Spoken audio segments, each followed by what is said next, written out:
একজন মানুষের সামগ্রিক বিকাশে খেলাধুলার ভূমিকা অত্যন্ত গুরুত্বপূর্ণ। জীবনের একঘেয়েমি ও অবসাদ দূর করার জন্য খেলাধুলার কোনো বিকল্প নেই। খেলাধুলা আমাদের শারীরিক সক্ষমতা বাড়ায় এবং মনকে প্রফুল্ল রাখে। এছাড়াও আমাদের নিয়মানুবর্তিতা এবং শৃঙ্খলা শেখায়। প্রতিটি বাহিনীর মাঝে সৌহার্দ্য এবং সম্প্রীতি স্থাপন করে এবং সর্বোপরি প্রতিযোগিতার মনোভাব তৈরি করে।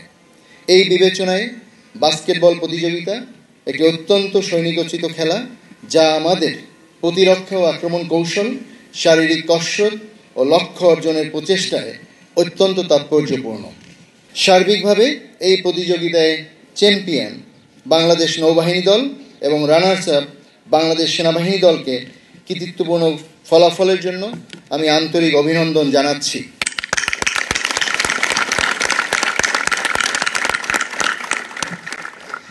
চ্যাম্পিয়ন এবং রানার আপ দল ছাড়াও প্রতিযোগিতায় অংশগ্রহণকারী বাংলাদেশ বিমান বাহিনী দলকে বিশেষত খেলোয়াড়দের জন্য রইল আমার আন্তরিক মোবারকবাদ। ভালো ও পরিচ্ছন্ন খেলা উপহার দিয়ে দর্শকদের আনন্দ দেওয়ার জন্য আমি সকল খেলোয়াড়দের আবারও শুভেচ্ছা জানাচ্ছি। পরিশেষে এই গুরুত্বপূর্ণ প্রতিযোগিতা সফলতার সাথে সুষ্ঠু এবং সুন্দরভাবে পরিচালনা করার জন্য সেনাবাহিনী প্রধানের পক্ষ থেকে আমি ৯ম পদাতিক ডিভিশন ও ৯৯ কম্পোজিট ব্রিগেডকে ধন্যবাদ জ্ঞাপন করছি।